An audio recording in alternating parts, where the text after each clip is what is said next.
آج ہم حضور غوث پاک کا نعرہ لگاتے ہیں، کبھی آپ نے یا ہم نے غور کیا کہ جو کھانا ہم کھاتے ہیں وہ حلال کا ہے یا حرام کا ہے؟ کبھی ہم نے اس بات پر غور کیا کہ ہمارے والدین کے جانے کے بعد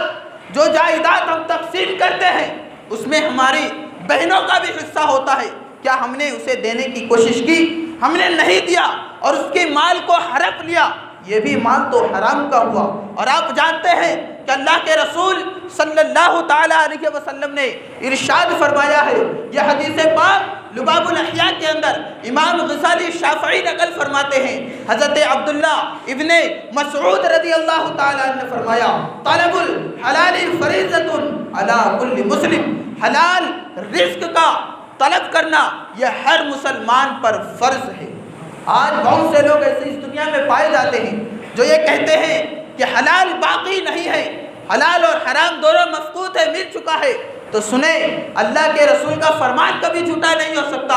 اللہ کے رسول صلی اللہ علیہ وسلم فرماتے ہیں، اے لوگو، حلال بھی واضح ہے اور حرام بھی واضح ہے، ان کے درمیان چند چیزیں مشتبہ ہیں۔ ہر چیز واضح ہے اور چند چیزیں جو مشتبہ ہیں اس میں بھی اگر آپ غور و فکر کریں گے تو آپ کے سامنے وہ باتیں ظاہر ہو جائے گی کہ کون سا حلال کا ہے اور کون سا حرام کا ہے۔ حلال کمائی کی بے شمار فضیلتیں احادیث کے اندر آئی ہے اور حرام کمائی کو حاصل کرنے کے بے شمار نقصانات بھی حدیثوں کے اندر آیا ہے۔ اللہ تبارک و تعالیٰ قرآن پاک میں ارشاد فرماتا ہے، یا ایھا الرسل کلوا من الطیبات واعملوا صالحا، اے پیغمبرو، اے رسولوں کی جماعت، پاکیزہ رزق کھاؤ، پاکیزہ ستھرا چیز کھاؤ اور اچھے اعمال کرو۔ ایک حدیث پاک میں ہے، اللہ کے رسول صلی اللہ تعالی علیہ وسلم ارشاد فرماتے ہیں کہ جب کوئی بندہ 40 دن تک رزق حلال کھائے گا، اللہ تبارک و تعالی اس کے دل کو روشن فرما دے گا اور اس کے دل سے حکمت کے باتیں، حکمت کے چشمے اس کی زبان پہ جاری فرما دے گا۔ اور دوسری روایت میں یوں ہے کہ اللہ تبارک و تعالی اسے اس دنیا کے اندر پرہیزگاری عطا فرمائے گا۔ آج بہت سے لوگوں کی یہ شکایتیں ہوتی ہے کہ مولانا صاحب ہم بہت کماتے ہیں لیکن اس کے اندر برکت نہیں ہوتی، ہم کماتے ہیں لیکن اس کے اندر برکت نہیں ہوتی، ہمارے اوپر مصیبتیں آ پڑی ہے، ہم اللہ تعالیٰ سے دعا مانگ رہے ہیں، نبی کا واسطہ دے کر بھی مانگ رہے ہیں، بزرگان دین کا واسطہ دے کر بھی مانگ رہے ہیں، لیکن ہماری دعائیں قبول نہیں ہو رہی ہے۔ تو سنیں حدیث پاک، ایک دن حضرت سیدنا سعد رضی اللہ تعالیٰ حضور صلی اللہ تعالیٰ علیہ وسلم کی بارگاہ میں حاضر ہوئے اور عرض کیا، یا رسول اللہ صلی اللہ تعالیٰ علیہ وسلم،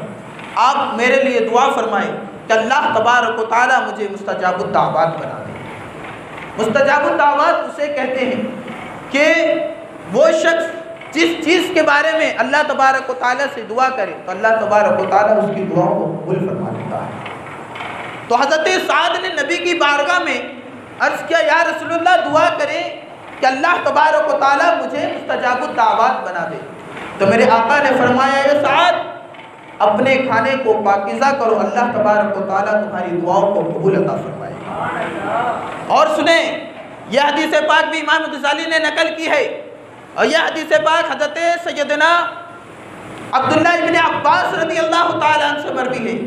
فرماتے ہیں کہ اللہ کے رسول صلی اللہ علیہ وسلم نے فرمایا کہ بیت المقدس پر اللہ تبارک و تعالیٰ کا ایک فرشتہ ہے جو ہر رات میں یہ اعلان کرتا ہے کہ جس نے حرام کمایا اور حرام کھایا، نہ آج اس کی نفل قبول ہوئی اور نہ ہی اس کی کوئی عبادت قبول ہوئی۔ اور حدیث پاک کے اندر آیا ہے، میرے آقا فرماتے ہیں کہ کوئی بندہ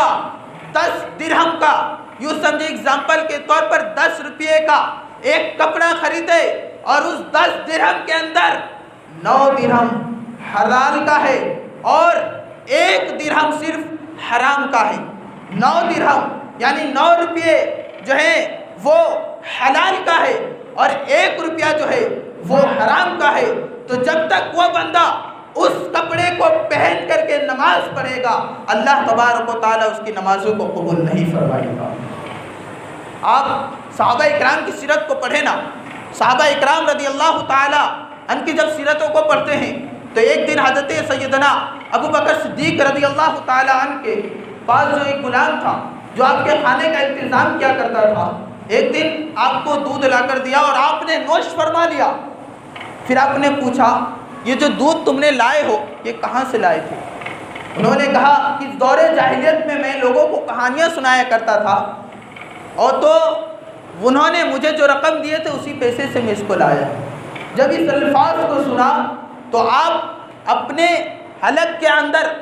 انگلیاں ڈال کر کے قے کرنے لگے۔ روایتیں بتاتی ہے اس طریقے سے قے کرنے لگے کہ ایسا لگتا تھا کہ اب ابو بکر کی جان نکل جائے گی۔ کیوں؟ کیونکہ حرام غذا جب انسان کے پیٹ میں جاتا ہے تو نہ اس کی نماز قبول ہوتی ہے اور نہیں اس کی عبادتیں قبول ہوتی ہیں اور نہیں اس کی دعائیں قبول ہوتی ہیں۔ تو میں یہاں سے ایک بات آپ کو بتاؤں اور یہ اعلان بھی کرتے جاؤں کہ کسی نے بھی غیروں کے گھر میں چوری کی ہے تو چوری کی ہے،